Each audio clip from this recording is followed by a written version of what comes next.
Is skateboarding ever going to be uncool again? And if so, what is it going to take to get there? Because I think it will.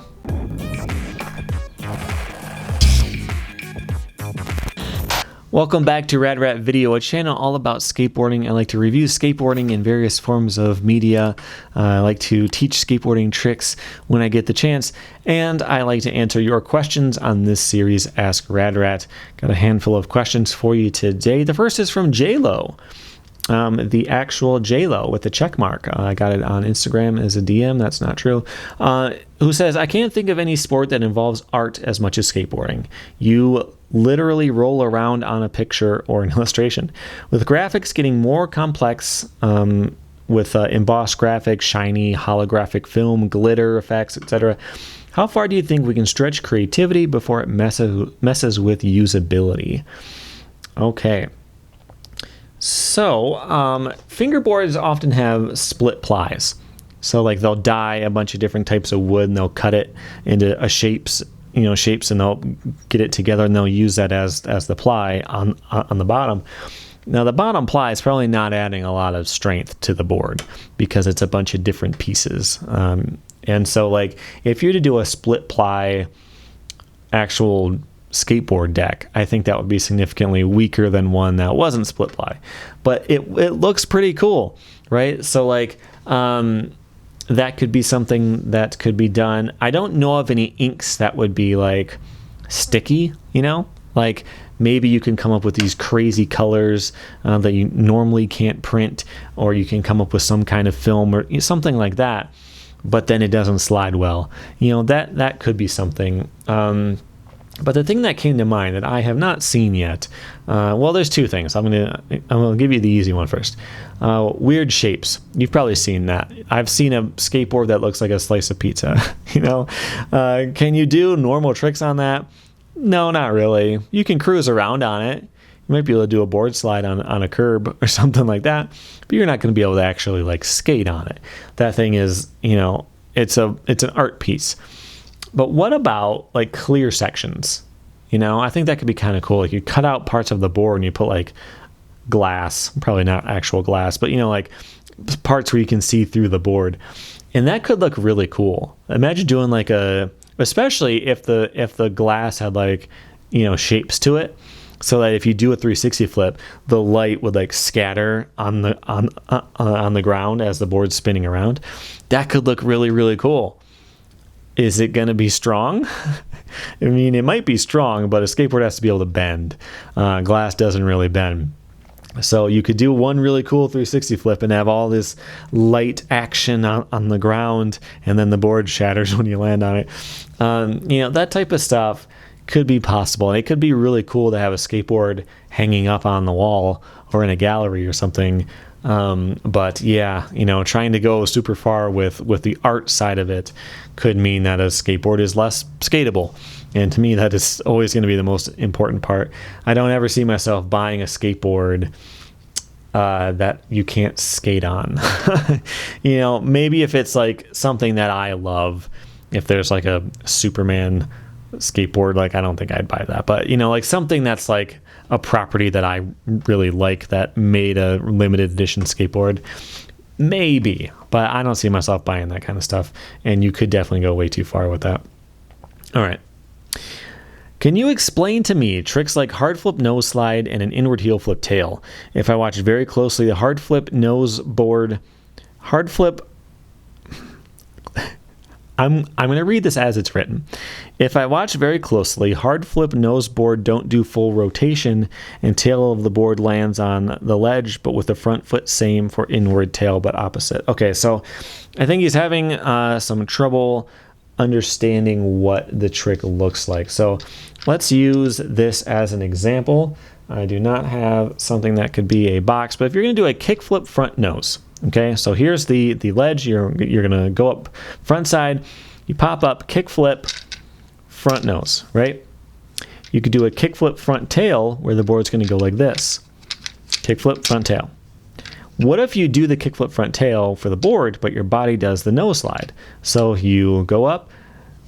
That would be like a hard flip to front nose. So you started this way, the board spun this way and flipped. and you spun backside to catch it.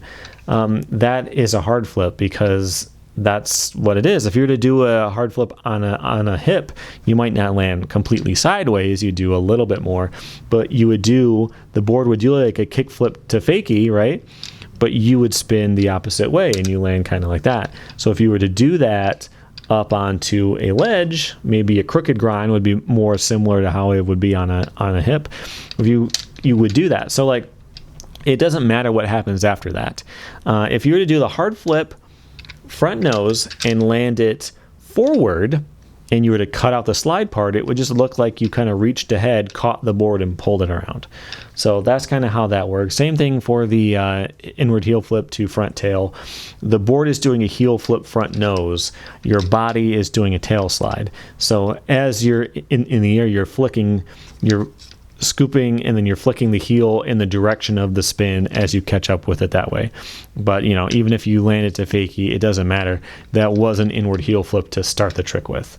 I hope that helps, because there's some cool stuff with that. It's not just in, you can do it out too. You can do a backside nose slide hard flip out. You don't see that often, but it would be like you are going to slide like this. The board's going to do a kick flip out to normal, but your body's going to go to fakie. So you'd slide out, kick flip to normal, flip, spin around to fakie. So you could do a hard flip out as well. That's kind of how that works. You just have to keep in mind that a hard flip is a front shove and a kick flip. There's different styles. You can pop it up more and have it more of a like end over end style, but technically that's what the trick is. So if the board spins front side compared to you and kick flips, it is some kind of hard flip. All right, next trick, and the next question is from Joe Servo. I cut this down a bit, but he has a question. He's been getting back into skateboarding after a 20-year absence. He says he was never very good to begin with either. My issue is I'm not a skater, and I don't really have anywhere to relearn, not to mention properly learn for the first time. Not to say I want for locations, because I actually live next door to a skate park, but I don't belong at that skate park. Indoor places seem even worse because most of them charge, and the assumption there is that you know what you're doing. Some people aren't going to want some Mr. Magoo fumbling around in their way, wasting their time and money. Being 40, I also don't have friends anymore. I feel ya. Nor a decent avenue to make new friends, nor much impetus to want to. I'd like to want to, but I just feel deflated. I feel like I'm in a conundrum, maybe just created by my own anxiety, but I do feel like some of my concerns are legit. Okay. So, just going to review my notes real quick. I know where you're coming from. Like the first time I went to a skate park, I think I could kickflip at that point, and to me that was like, okay, I am an intermediate skater. Because when you fill out the form, there was a form that you had to fill out and have your parents sign, because I was like 12 or whatever. Now I would have been like 13 or 14.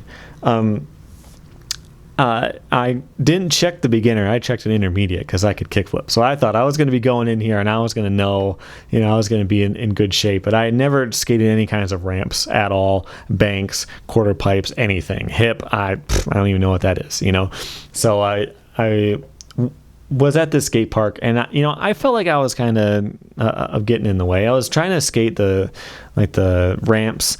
And like people are dropping in and they're doing stalls and they're coming down, they're doing all this stuff. And I'm just trying to learn how to drop in. And I'm just standing there and, try to go for it. And I slip out. But like somebody is going to be frustrated, if they're trying to film or they've got this line they're trying to do and then they're on their 10th attempt and they just got to wait for you to awkwardly try to drop in.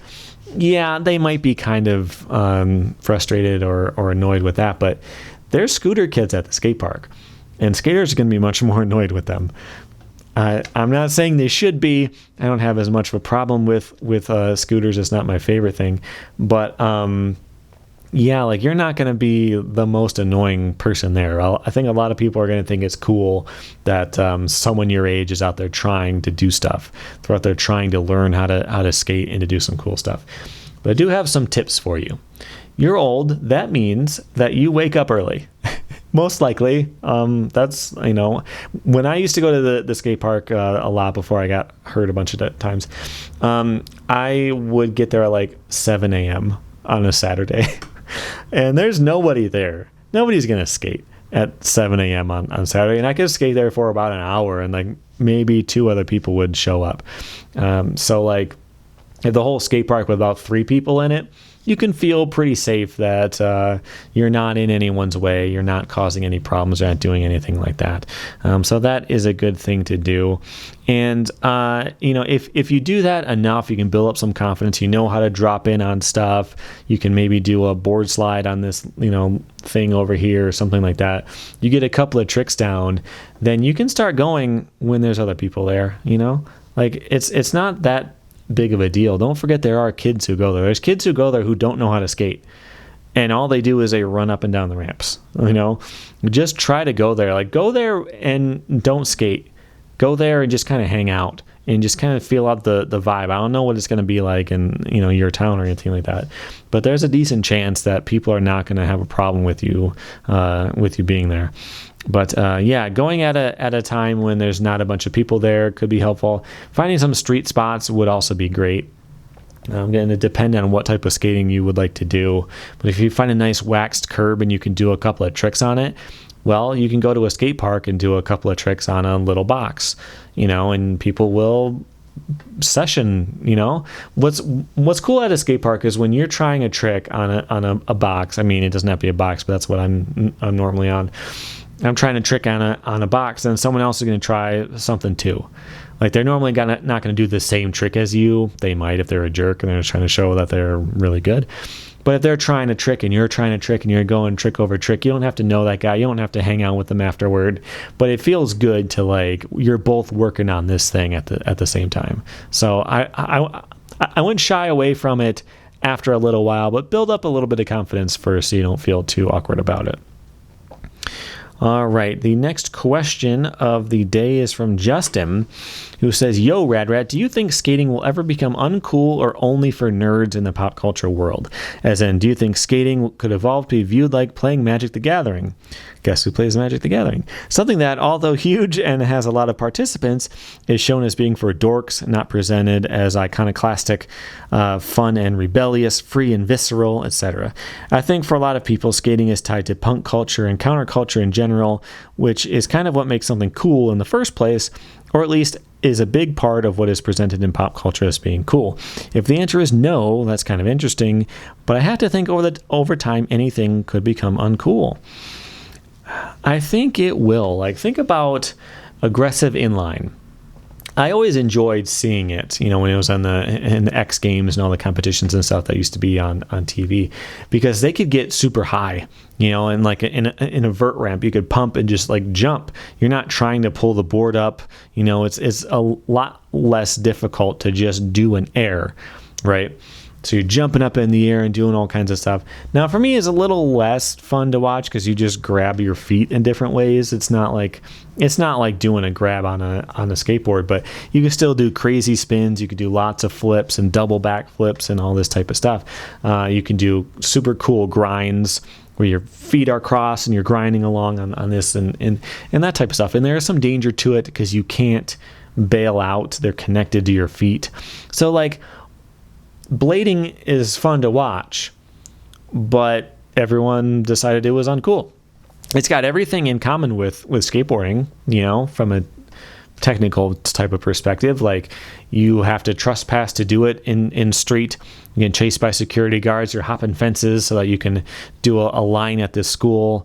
That type of stuff is all the same, but it became uncool because it became uncool, that type of thing can happen all the time, and skateboarding was super uncool in the 90s. You could get beat up for having a skateboard. Like, what's wrong with you? You're a skateboarder, really, of all things? Like, that's considered really uncool. And so right now, it is cool, but like, I don't think it would take all that much for the scales to tip. Because like, we got people like Tony Hawk out there. He is like the voice of skateboarding. You ever need on the news someone to come talk to you about skateboarding, you get Tony Hawk. What if the guy, the skateboarding guy, he has won every competition. Everyone knows this guy. He is the go-to reference for skateboarding, and he's just the worst, you know? And people see this guy on TV, and he's just an idiot. And like, it just really makes skateboarding look bad because this guy is so terrible. You know, that could happen. I think that's definitely possible. But even if nothing specific happens, it will definitely become uncool for a while. You know, what type of stuff that your parents did growing up? Well, let's say your grandparents. What kind of stuff did your grandparents do growing up that is cool? You know, there could be something if they played baseball. Like, I wouldn't say baseball is cool, but it's at least like fine. No one thinks baseball is like ridiculous, nerdy thing to do. But like, what else? My grandpa would get like a hoop and like push it down the street with a stick and try to keep it rolling. What if you saw some kids doing that today? You think that's cool? No, it's not cool. Like stuff like that. So at some point, when skateboarding is only done by grandpas, it'll eventually become uncool. But the thing that has to happen is that young people have to stop being introduced into it. So like collecting cards, Pokemon cards as an example. I saw some guy who was talking about how he invests in it really heavily because kids still like it. That means that there will still be fans in 25 years when they're all grown up, at least. If kids stop being, you know, collecting it and being fans of the cards and stuff like that, then you would worry that it's going to die out, you know. And if we start to see kids not getting into skateboarding, if you go to the skate park and every skater there is like 40, then you know that it's eventually going to die out. And in another 20 years, it's going to be a grandpa thing. And as soon as it's a grandpa thing, it's done for a while. But, you know how that type of stuff goes. Eventually someone does it ironically, like, hey, wouldn't it be cool if we dressed up like grandpas and went to that old skate park that has been closed down for 20 years. And it would eventually come back. Like, I don't think skateboarding would ever go away. I don't think like aggressive inline is gone. It's not. People still do it. But, you know, it just becomes uncool if the kids stop doing it.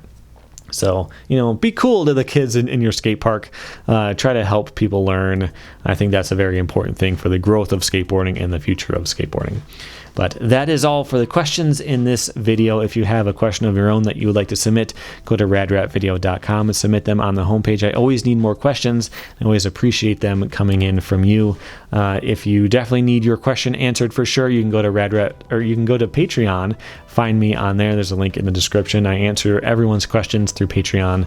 And you can also hit the join button here on YouTube. You can hit the like button. You can tell all of your friends, and you can discuss how to make skateboarding uncool with all your buddies. And that is it. I will see you next week. Thanks for hanging out.